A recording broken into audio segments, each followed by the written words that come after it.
On the heels of Texas voters deciding to embrace lower property taxes and lower school taxes for boomers, Florida has decided to try and one-up them. Governor Ron DeSantis now fully embracing erasing all property taxes for so-called homestead owners in the state of Florida, with one of the oldest populations in the entire United States. Here is the governor's argument.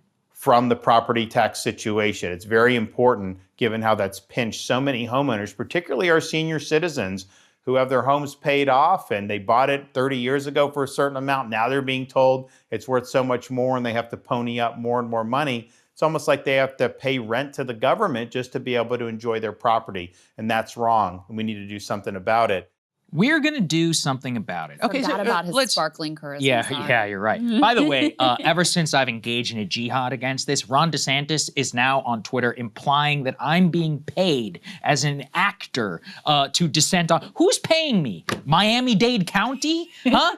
The school district of Miami is like, please, sir, will you please post on behalf of the children of Florida? I'm doing this out of the goodness of my own heart, okay? Because I care about the young people in the state of Florida. And people like DeSantis and Greg Abbott love to go around and say, oh, look at all these families that are moving here to Florida. And at the same time, what's happening? They're enacting policy which will be a massive giveaway to the elderly. Now, their argument is actually we already cap property tax for old people, so this would be directly helpful to the young. Here's the deal, guys. It doesn't take a genius to do just a tiny little bit of research into where does all this property tax dollars go? Let's go ahead and let's put this up here, please. E4 up on the screen. Shall we deal with the world of numbers and actual funding? So here we go. This is the Florida Policy Institute. $18.5 billion is currently at stake for Florida counties. Now, the actual question here is about this so-called homestead tax property tax revenue. That's $7.8 billion for counties, $7.7 billion for school districts. Let's go through the counties where the homestead property tax revenue is the greatest share of the total government revenue. You've got multiple counties, including Nassau, St. John's, St. Lucie, and Miami-Dade, would lose most revenue in dollars from an exemption of homesteads from the property tax. Their basic argument is that by doing away with this, we'll shift the tax burden to the snowbirds and the second homeowners, and this will make it so that, quote, young families will not have to pay. Here's the deal. That ultimately, property tax is literally one of the least distortionary taxes that exists in the United States. Second, people say, you know how libertarians always like taxation is theft? Guys, property tax and land tax, and specifically, a general property tax has been around since before the Republic was even founded. It's income tax, capital gains tax, and all these other taxes,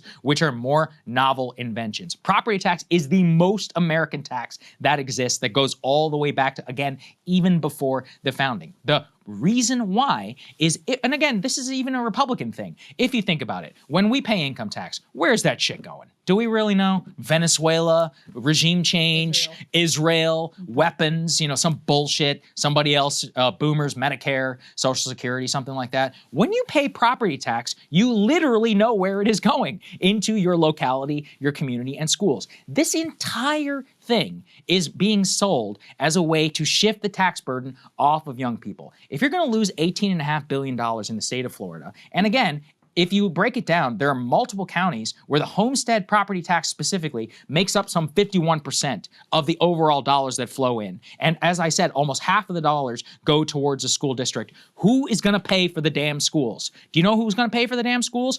Everybody else. Now, they're saying, well, of course, we can't raise income tax. No one's saying that you're going to raise income tax because you don't have one. So what else do you have? You only have two options in a state like Florida. You're going to have to raise sales tax, and you're going to have to bilk everybody who tries to come down to go to Disney World. Have you ever stayed in a Florida hotel? You know, if you ever, you know, you can look at your bill, and there literally is like an entire section of your bill where it's a non-Florida resident tax. That's how they fund most of their state. So they're actually trying to pass the burden off to all the tourists who come down to their state, family that wants to go to Disney World, Orlando, Harry Potter, or whatever, you know, passing through their airport cruise. They're bilking everybody else to try and pay for their stuff. But let me just, you know, and fine, that's voluntary. People voluntarily go down there. At the end of the day, one of the reasons why property tax in particular is important, and this is not popular, I'll just admit it straight up, is yes, the seniors, what they say is seniors on, quote, fixed income should not have to continue to pay into the system.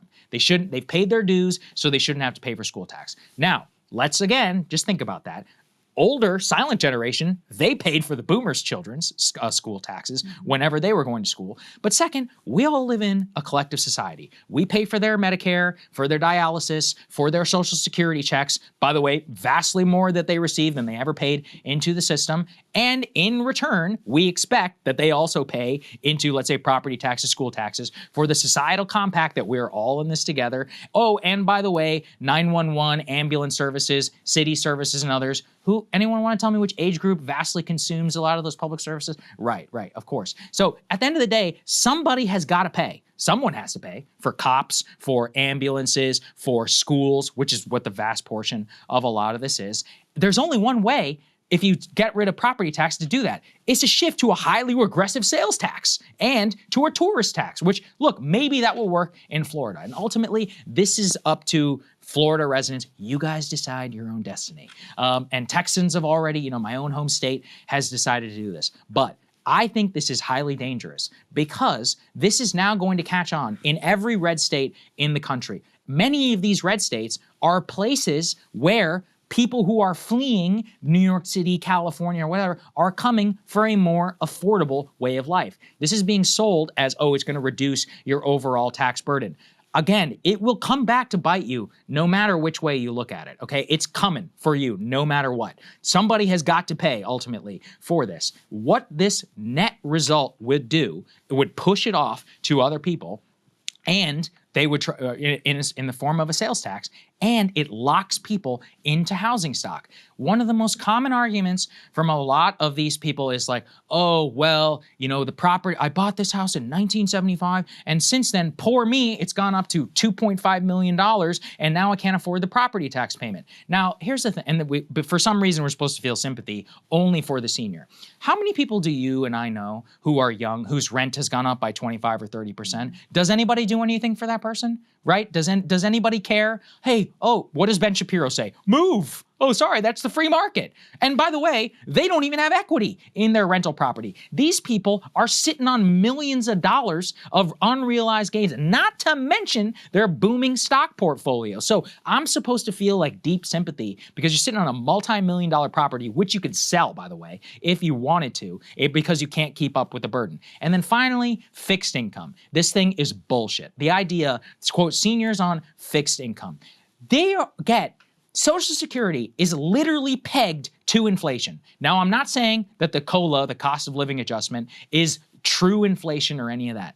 Does anybody else in the world get automatic adjustments in their income? For a young person whose rent went up by 30%, they don't get the requisite, 7, 8% or whatever automatic pay bump. They probably get either a decrease or they have to do the humiliating ritual, in a big corporation of being like, hey, yeah, I know it's my review time, but I would really like to get a, X% increase in my rate. And they're like, oh, sorry, actually, we can't do it this year. And what do? You just have to eat it. So everybody else is stuck with personal responsibility, but supposedly this whole fixed income thing, even though it's not fixed, it's literally inflation adjusted and now tax-free as a result of the big beautiful bill. 88% of Social Security recipients will not pay a single dollar in federal income tax on what they get from the government. So you put all this together, who are you prioritizing? In Florida, it's obvious. And he even said it in the video, our seniors. Now he's trying to sell it on Twitter as actually because the young have to pay more in property taxes because we cap it for old people, we're really helping them. No. At the end of the day, those are the people who need those services, like schools in particular. You will be paying for it no matter what. You are just going to be paying for it in a different way,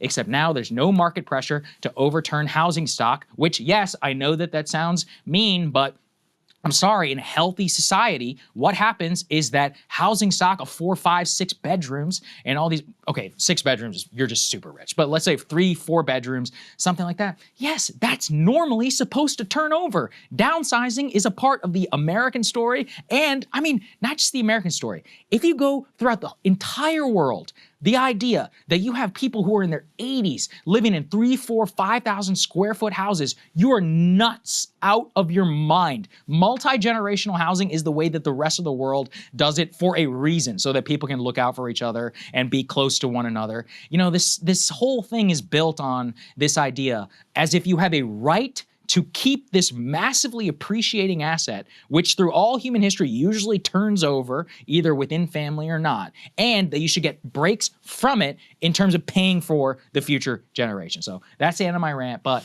I mean, I've never seen the amount. Weed is the only issue that's even comparable in the amount of hate that I get on top of this, and so that's how I know that I'm over the target. That's how I know I'm over the target. I was right on weed. I get more texts from people by the year of, oh my God, I can't believe I used to make fun of you. You were totally correct. You'll all be back here. Whenever your sales tax spikes or your schools completely turn to shit, you're going to be back and telling me about why you wish that you wouldn't have voted for this. But I know everybody will. Because everybody, I just want to pay less taxes. You're going to pay for it. You're going to pay for it somehow. Well, and that is the other option, is that instead of paying for it through a highly regressive sales tax, that they just cut the school budgets. And I mean, there is a long, and DeSantis is part of this, a long like conservative war on public education. They love to demonize teachers. You know, that's part of what the the teacher strike wave was all about, is these massive cuts that were coming to education and to teacher pay, et cetera. And so, you know, it sort of fits with this broader ideological project. For me personally, I'd be okay with reducing property taxes if you're replacing it with something that is more progressive and more based on your class. That would be a progressive income tax. But in Florida, since there is no income tax, that's obviously right. They don't have not on the table. So what you're going to be replacing it with is something that is deeply regressive. And it is kind of like, the logic of this is very bizarre to me, of like the fact that you own this asset that appreciated and has a higher value now, that's a negative. And that's something that we need to orient our political system around, protecting people who live in homes and own homes, number one, which is a very privileged set of society at this point, and who have had the the good fortune to see that asset appreciate over time. So it fits with this broader ideological conservative project. So I think it'll continue to be a trend. I did want to read Ron DeSantis's subtweet of you, just so people know. Please, go ahead. Yeah, we can put it in post-production too. Saagar had tweeted, let me be 100% clear, ending property taxes in Florida especially is a massive giveaway to the elderly. It's an attempt by the worst generation to pass any and all expenses of living in a society to the young, while they get free healthcare and inflation-adjusted free income. By the way, can you argue with that? Fully support Social Security, fully support Medicare, but I do think that level of care and safety net and concern should not just be exclusively for boomers. This other lady quote tweeted you and was like, this is the most ridiculous take I've ever seen. And then Ron DeSantis chimed in and said, isn't it a bit odd that the same weak arguments are all of a sudden circulating at the same time? Gee, I wonder why. Must be a coincidence. So just like you said, he's saying I'm being paid by a bot. Insinuating that you're being paid to have this take, and that you're, just some sort of bot out there who's pushing this narrative. But to me, it was an indication. Oh, I'm over the target. Not only are you over the target, but you've been influential. Other people must be chiming in if he feels like there's a whole army of this quote unquote weak argument circulating at the same time. It's circulating because, and look, I'll be on the Charlie Kirk show later today to lay out the same thing about property tax. The reason why this is catching on is for years they've just been able to chant brain dead mantra, all taxes are bad. Well, look guys, here's the deal. You are literally targeting the least distortionary type of tax, one of the oldest taxes in American history, Lindy, in terms of our society. If you care about your community, these are literally the only type that's actually going to helping what you're doing. It's helping raise the next generation, and it's literally a gambit by the elderly and the home ownership class, which is largely elderly.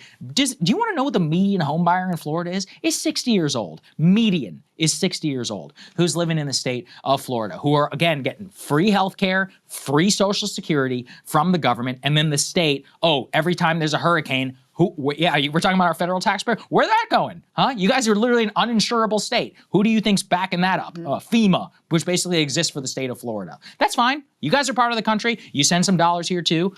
It's cool. We all live in a society. I accept my role, even though I don't live in Florida, that we often have to bail out the state of Florida. I'm actually okay with that. But they're not okay at the end of the day with trying to fund basic social services, especially in these counties. I mean, Miami-Dade County, as I just read there, is one of those counties that massively relies specifically on this homestead property tax to fund their schools. That's who you're attacking. And then they always are bragging about how great their schools are, don't say gay and all that. That's fine with me. All right, cool. All right, again, but if you're gonna massively try and slash all of this, what's gonna happen? You're either gonna slash it or you're gonna have to move the burden, again, literally in a highly regressive sales tax, or on tourists who are already getting bilked in your home state by the Disney Corporation, by the cruise industry, and all these other people. I just think it's, it's deeply unfair. And this stuff is catching on because in the age of the affordability revolution, let's think about the Republicans and the Ben Shapiros of the world and the DeSantis of the world. What do they say to New York City renters when they say they want to freeze the rent? Communism, socialism, right? It's the same argument on property tax. It's unfair how much my house is appreciated in value and I shouldn't have to pay based upon that value. He likens the transaction of purchasing a home to purchasing a television. That is the IQ of the argument which is being made here. E2, please. Let's take a listen. You should own your property free and clear. I think to say that someone that's been in their house for 35 years just has to keep ponying up money, that is not. You don't own your home if that's the case. So yes, of course, I'd like to see people be able to owe free and clear. And it's interesting because it's like if I go to Best Buy and buy a flat screen TV and put it on the wall, I got to pay a sales tax on it, right? But I don't keep paying tax on it every year. I mean, it's just that's not how we do things. It's like, okay, if you're going to tax something, you tax it at the transaction and then let people actually enjoy their private property free and clear of the government. So that, I think, is the vision. That's the philosophical insight. Well, here's the stupidity that he just laid out there. If you want to take meatball seriously, in that let's tax it at the time of transaction. Okay, everybody want a $100,000 surcharge on the top of their house? That's what he's saying there. Okay. So in perpetuity, let's say average home ownership in Florida or in the US, that's like 8 years. You have to front load 8% of property tax in your transaction. Do we all want to sign up for that? That sounds really great for a new homeowner. Oh, actually, my closing costs just went from, X thousands to multiples of X thousands, not rolled into my mortgage payment.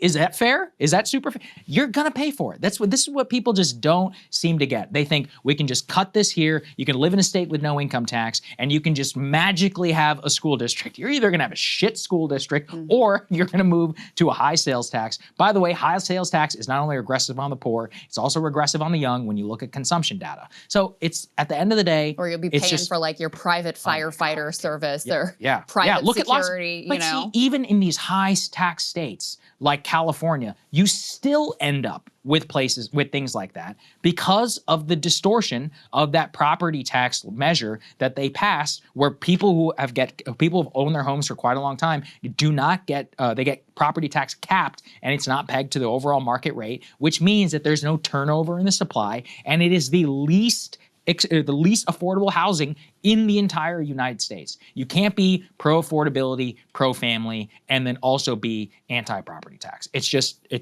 a completely incongruous position. It's also not a surprise to me that fucking Dave Rubin and all these other filthy rich, confluencers down there are against it. Yeah, why do you think, when you own a multi-million-dollar property in Florida, and that's the only fucking tax that you actually have to pay, I'm sure it's a very principled position, that these people are all taking. So at the very least, if you want to say, I'm arguing against my own economic interest, all right? Who's paying me? Nobody is paying me.